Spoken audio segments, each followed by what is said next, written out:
Необходима ли автокефалия Белорусской Церкви? Знаете, такие опыты на Западе имеют место. Что такое первенство в Церкви? Никто не может посягать на те территории, которые не принадлежат ему, как поместному предстоятелю. С теми людьми, которые поддержали раскольников, мы поступаем по их выбору. Как это согласуется с Евангелием, да, когда Христос учил всех прощать? Здесь поспешить невозможно.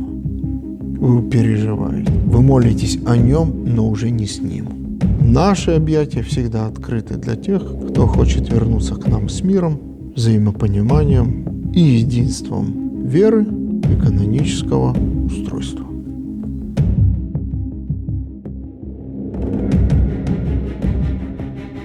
Добрый день, дорогие зрители. Это подкаст «Диалоги». Сегодня у нас в гостях протодиакон Геннадий Малеев. Отец Геннадий преподает каноническое право, канонику в Минской духовной семинарии. И сегодня мы его пригласили для того, чтобы побеседовать на тему взаимоотношений между автокефальными и поместными церквями. Батюшка, добрый день. Добрый день. Батюшка, такой вопрос. Что вообще из себя представляет автокефалия церкви?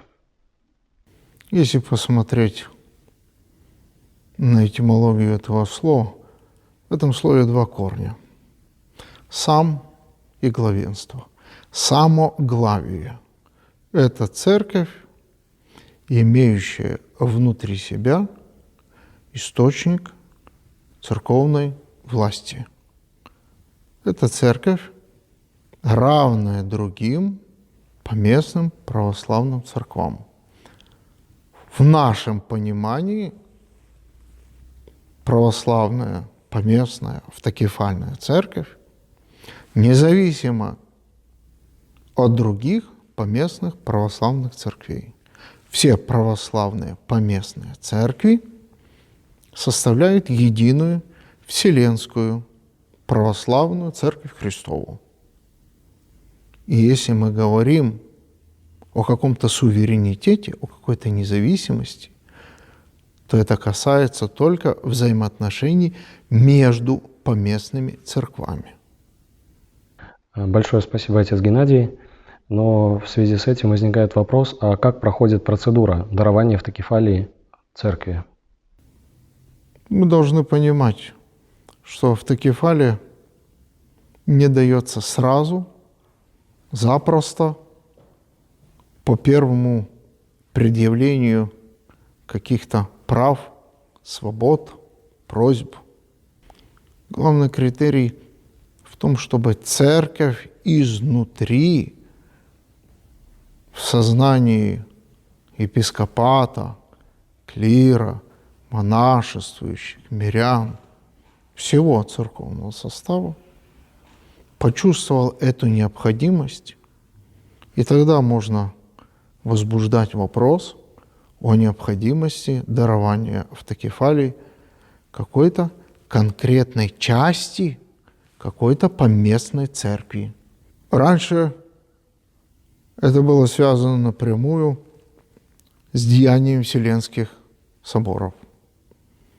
Поскольку Вселенские соборы уже больше 1000 лет не собирались, то эти вопросы решаются внутри той поместной церкви, частью которой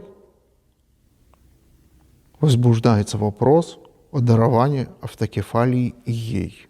Почему этот вопрос может решить только та поместная церковь, к которой обращается вот эта часть, этот диоцез, эта область? Только потому, что это может дать сама Мать Церковь, кириархальная церковь. Принцип во всех областях юриспруденции известный.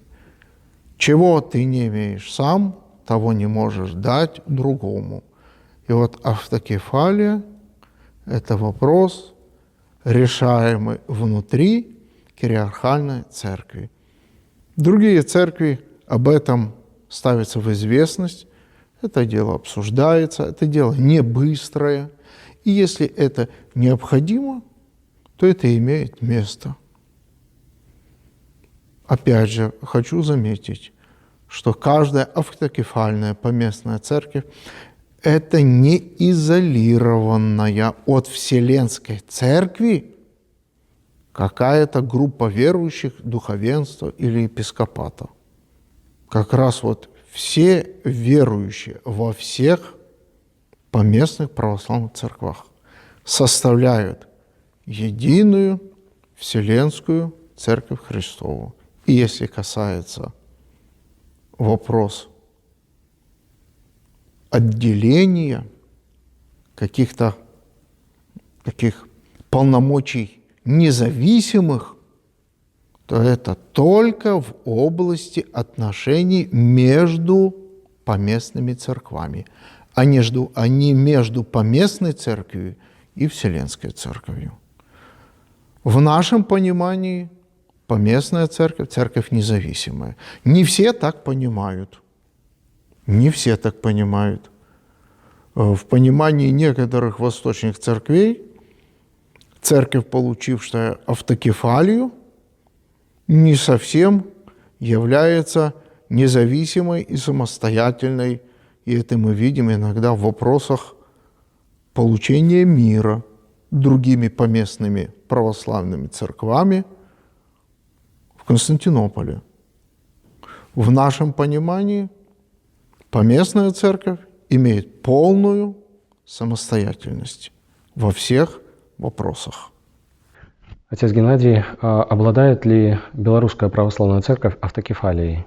Белорусская Православная Церковь – это часть поместной автокефальной Русской Православной Церкви. Белорусская Церковь – это белорусский экзархат Московского Патриархата. Необходима ли автокефалия Белорусской Церкви? Я не вижу этой необходимости и не слышу о ней ни в среде мирян, верующего народа церкви, ни среди духовенства, ни среди епископата. Так что говорить о необходимости должны они. И тогда только будет эта просьба как-то сформулирована, услышана и предоставлена на рассуждение священноначалию Русской Православной Церкви Московского Патриархата. Каждая поместная православная церковь обладает своей иерархией. Каждая церковь имеет или во главе своей церкви патриарха, либо митрополита. И тогда возникает вопрос, почему, по примеру, допустим, католической церкви, православная церковь не может обладать одним главой, одним патриархом. Знаете, такие опыты на Западе имеют место. Это не восточная традиция. Не восточная традиция.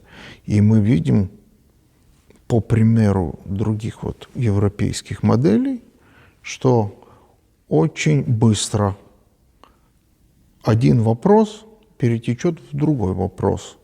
Вопрос первенства чести перетекает в вопрос первенства власти. Почему я говорю об этом? Потому что здесь сразу же, если дело касается первенства власти, будет сразу же и параллельный вопрос о привилегиях.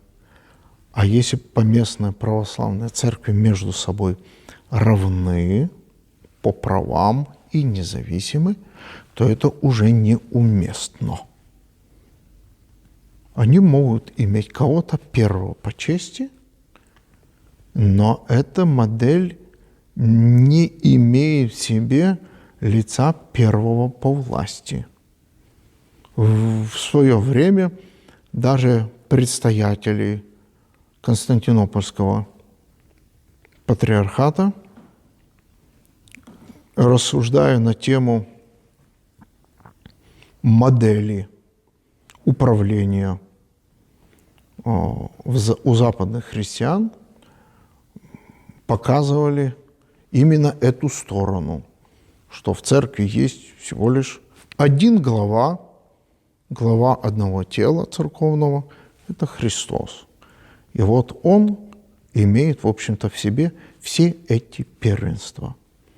И все остальные составляют тело церковное, тело христианской церкви. Что такое первенство в церкви?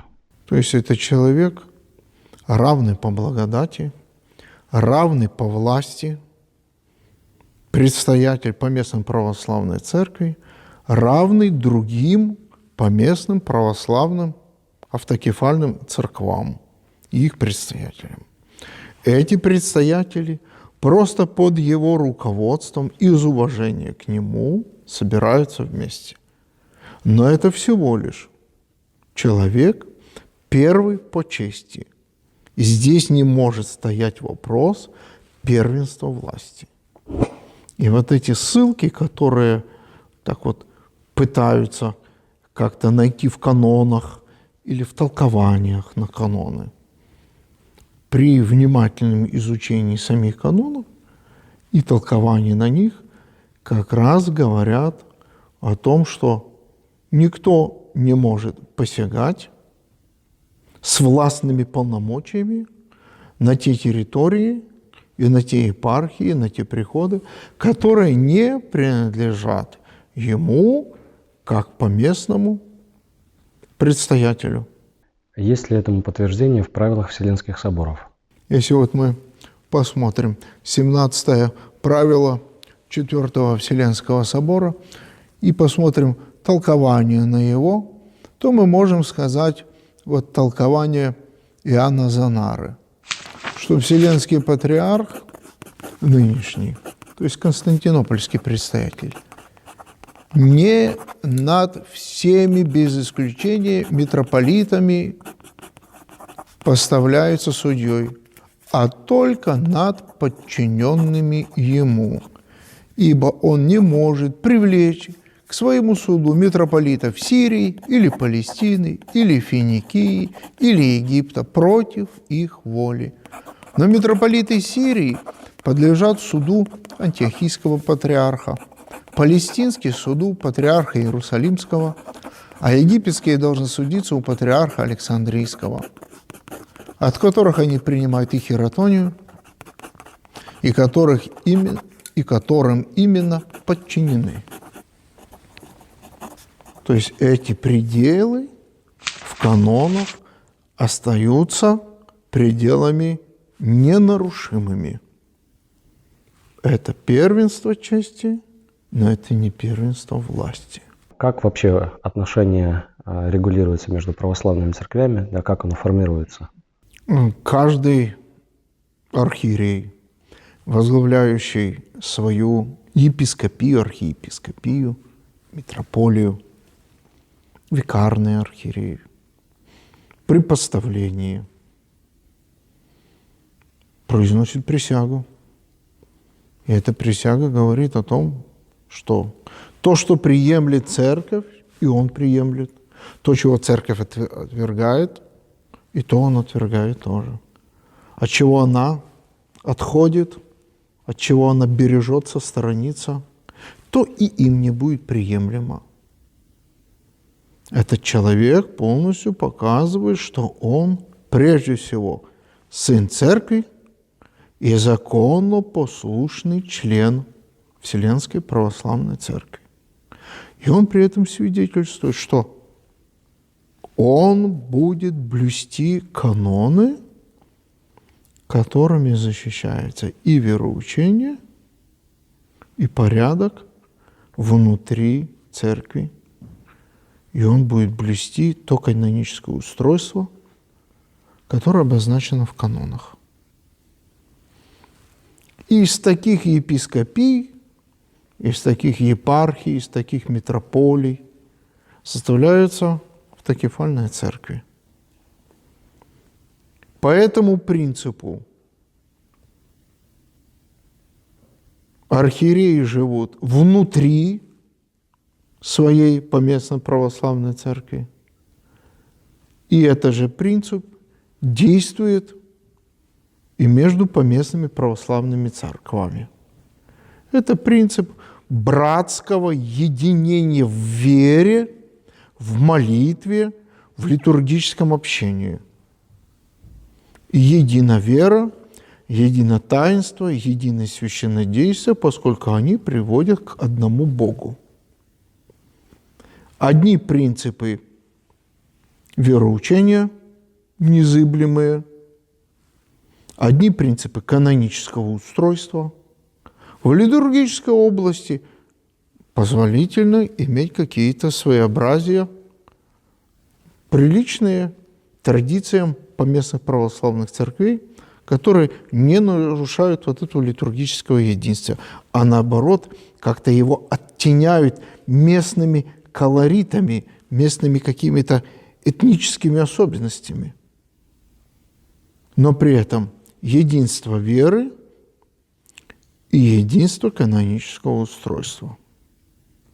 Если эта сторона сохраняется, можно сказать, имеет самую главную основу отношения между такими православными церквями. Это молитвенно-каноническое общение. Но если будет затронута сторона исповедания веры, или будет затронута сторона территориальных каких-то границ, тогда уместно обратиться к канонам, как поступить в данном случае, как решить такой вопрос. Каноны дают ответы, как решить в таком случае такие вот споры, такие притязания. Это общение между предстоятелями поместных православных церквей всегда являлось очень хранимым, очень оберегаемым, очень ценимым в среде архиереев, на которых полагается целая автокефальная церковь в таком регионе или в таком регионе. Это представитель целой православной автокефальной церкви. И на него смотрит церковь как на своего самого первого архиерея. Он представляет ее интересы. И вот архиереи, имея между собой братское общение, всегда берегут именно вот это молитвенно-каноническое общение. Оно регламентируется, прежде всего, вероучением и канонами церкви. А если все-таки случился раскол между церквями, да, если одна из сторон поступила неправильно, нарушив какой-то канон, то как этот раскол сказывается на жизни обычного человека? Если отпадение от предстоятеля церкви или от своего архиерея связано с ересью, которую произносит этот предстоятель или этот архиерей, что в данном случае отошедший от него может сказать, что согласно 15-му правилу Двукратного собора я от него отделяюсь для сохранения веры. Такая история, как в 1448 году, когда Восток уклонился в унию. В данном случае это будет не раскол, это будет хранение веры. Такой человек или такая группа людей, духовенства, епископата, ради сохранения веры, отошедшая от еретика, будет, в общем, достойно похвалы.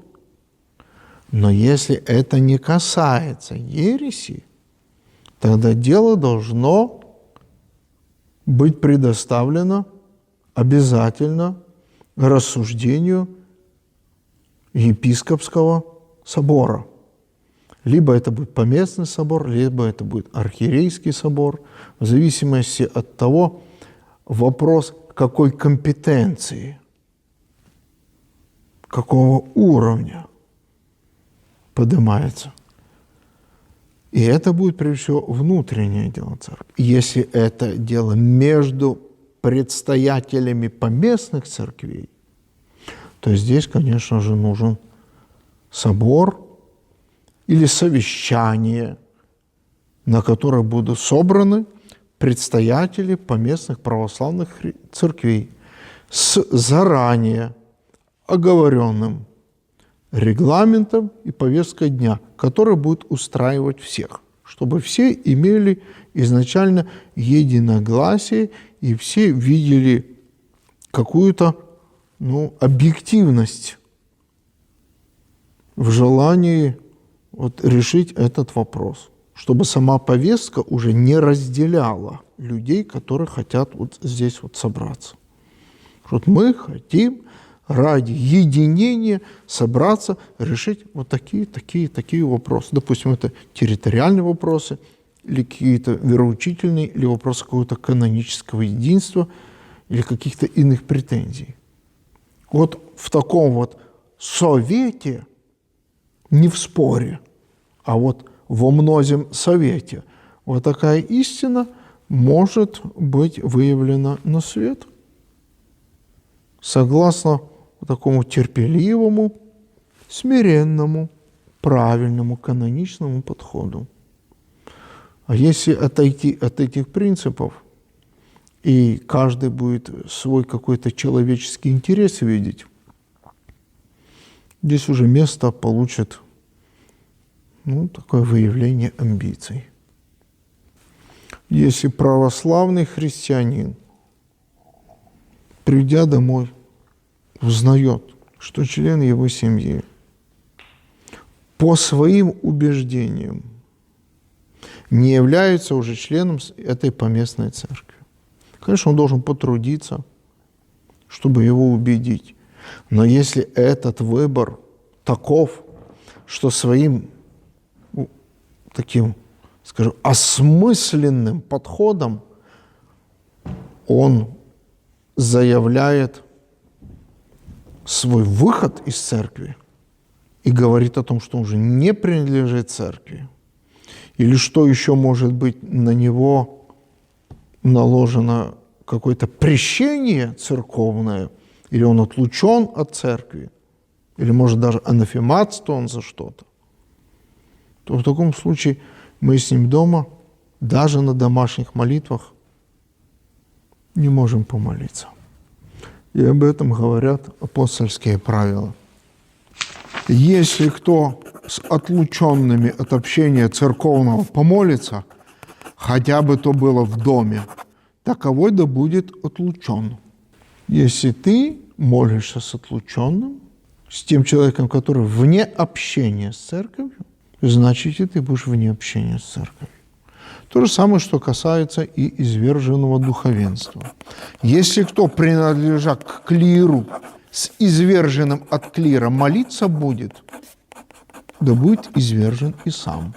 Если человек не исправляется после извержения, но продолжает упорствовать в своем заблуждении, то такого человека нужно отходить в сторону. Даже если это, к сожалению, какой-то близкий человек, друг, приятель, родственник. Это очень непросто. Но придется поступить именно так по канонам церкви.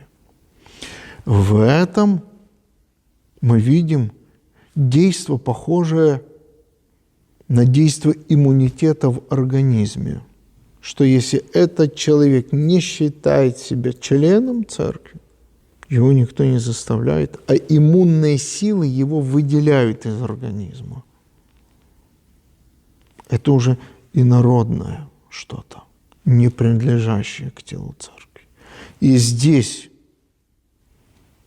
главный вектор лежит в свободе данного человека. Церковь, по большому счету, не наказывает его отлучением. Она констатирует всего лишь факт, что именно человек этот по своим мыслям, словам, деяниям Не ошибочно где-то так неправильно сформулировал человек, а это его такие серьезные умозаключения, отраженные в его словах неоднократно. В его деяниях это видно. Церковь всего лишь, удаляя его из своей общины, констатирует факт, что мы не навязываем этому человеку своего общения. Мы с уважением относимся к его выбору, даже неправильному выбору, но с уважением относимся к его свободе. Это его свободный выбор. Сожалеем, не поддерживаем, но так с уважением относимся, не пересекаем границу его свободы. Мы не принуждаем его. 15 октября 2018 года Священный Синод Русской Православной Церкви разорвал евхаристическое общение с Константинопольской Православной Церковью. Что это значит для верующих христиан? Это значит, что с теми людьми, которые поддержали раскольников, и это сделали не как-то ошибочно или нечаянно, сделали это осмысленно. Мы поступаем по их выбору. Именно с теми людьми, которые сделали такой выбор. Сделали выбор общаться с людьми из другой совершенно общности, которая к себе как-то привлекла или просила, или сама приехала в лице своих представителей. И вот эта структура предложила или ей предложили иметь евхаристическое общение. По факту этого общения имеется всегда суждение. Это нечаянно или осмысленно. Если осмысленно, мы с пониманием относимся к такому свободному выбору. Вот на основании 10 и 11 апостольских правил мы вот так вот подходим к этому вопросу. С сожалением констатируем факт, что люди, с которыми мы не можем быть в общении по определенным канонам, они не являются, допустим, теми лицами, которые для нас, по нашему каноническому мировоззрению, должны быть вот на уровне епископа, пресвитеров, монашествующих мирян. Они не соответствуют каноническому цензу. И мы говорим, что простите, вы такой выбор сделали, мы скорбим,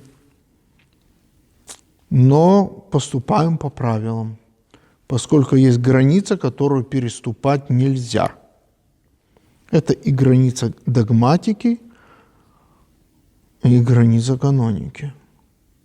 То евхаристическое общение, которое мы храним, оберегаем, ценим, бережем, очень бережем, в данном случае становится на такую очень зыбкую грань в связи со свободным или не очень свободным, но все-таки личным выбором какого-то епископа или какого-то предстоятеля церкви.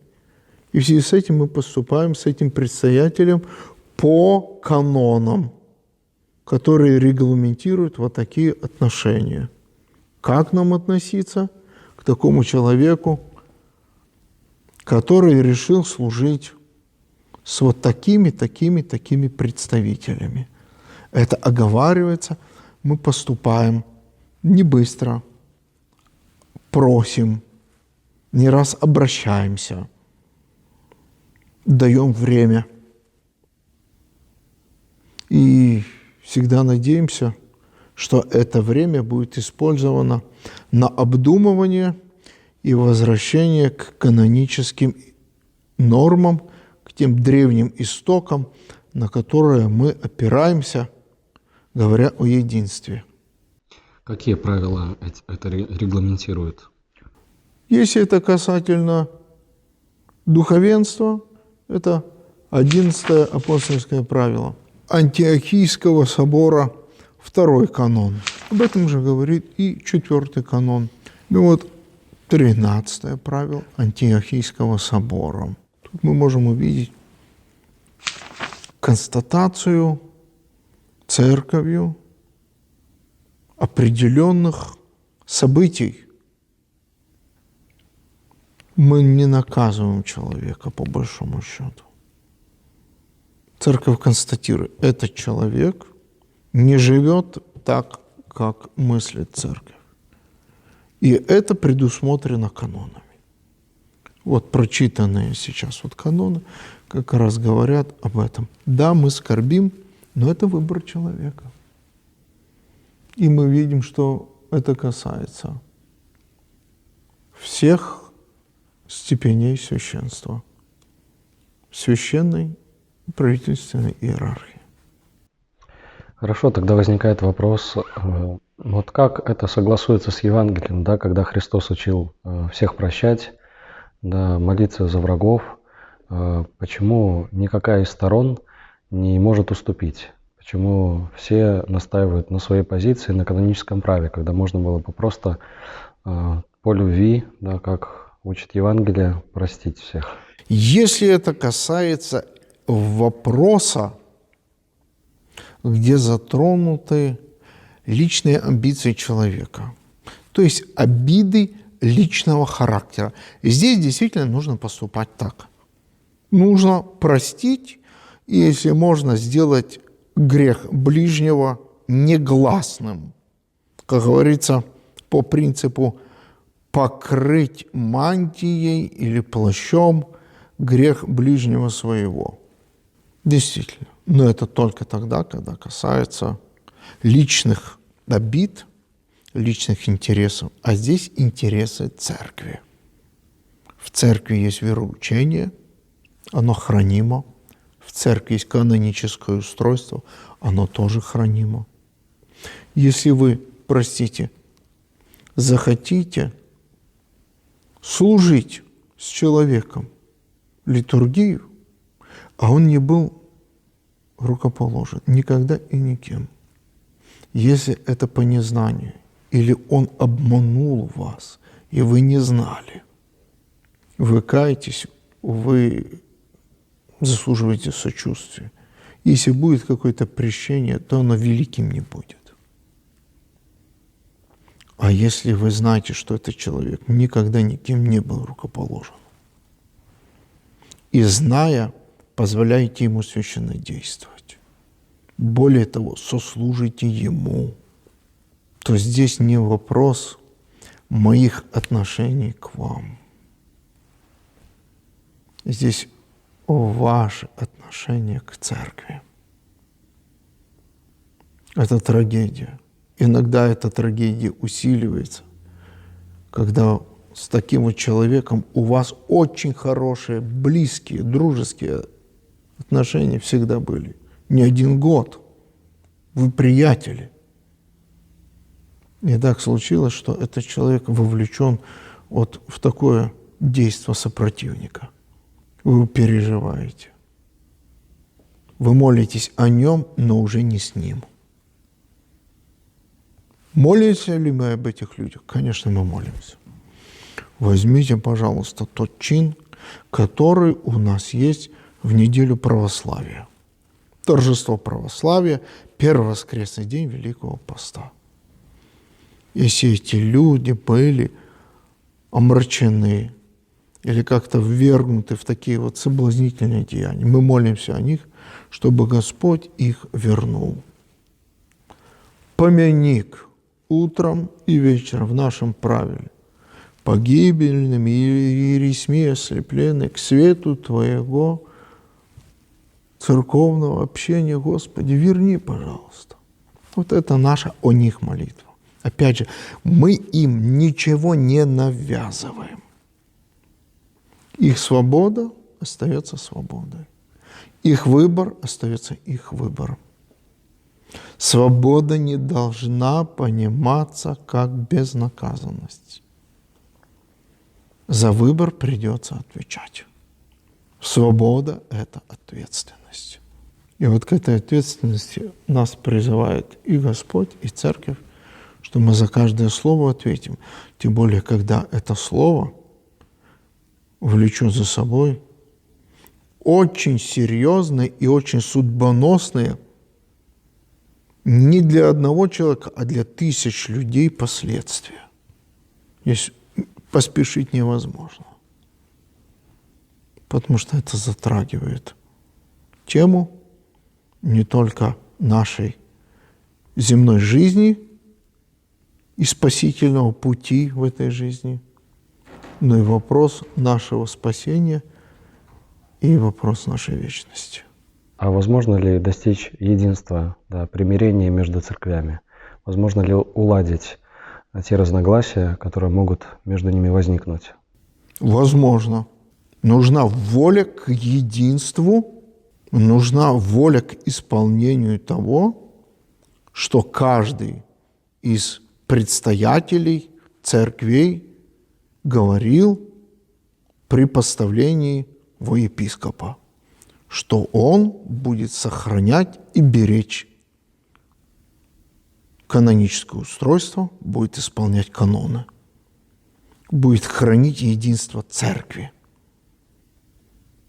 Если вернуться к этому, то возможно и соединение, возможно покаяние.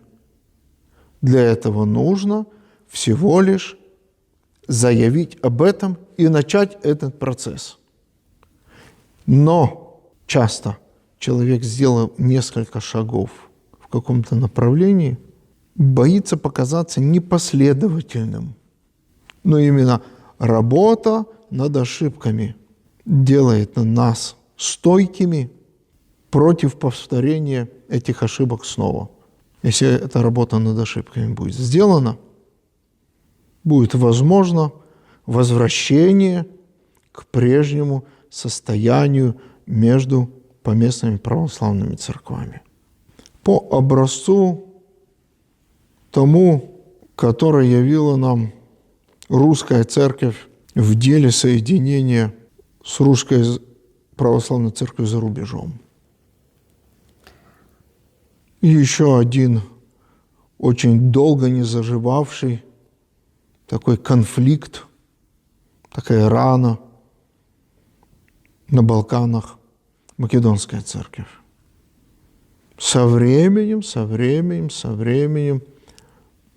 человеческие амбиции уходят на второй план. Хочется придерживаться канонического устроения. Это нужно поддерживать. Конечно, здесь немалая заслуга будет у тех людей, которые вовремя подскажут, вовремя подадут руку помощи, иногда постараются убедить или переубедить в чем-то. Такие люди всегда в церкви есть. И если будет желание вернуться в церковь, в это общение, я скажу так предположительно, но достаточно уверенно, что наши объятия всегда открыты для тех, кто хочет вернуться к нам с миром, взаимопониманием и единством веры и канонического устройства. Большое спасибо, отец Геннадий, за интервью, за то, что согласились поговорить с нами, побеседовать на такую важную и трудную тему. Со своей стороны, в заключение рекомендовал посмотреть доклад ректора Киевских духовных школ владыки Сильвестра, где он делает сравнительный анализ уставов ПЦУ и УПЦ. Это один доклад. И второй доклад, сделанный митрополитом Иларионом 19 июля 2023 года на архиерейском совещании в Троице-Сергиевой Лавре по вопросу экклезиологии и каноники в наших сложных и непростых отношениях с некоторыми восточными церквами. Там большая польза для читающих. Достаточно аргументированно и объективно предложено слушателям этих докладов или читателям этих текстов, если они хотят услышать истину из уст представителей нашей поместной православной церкви. Благодарим, отец Геннадий. Это был подкаст «Диалоги». Благодарим за внимание.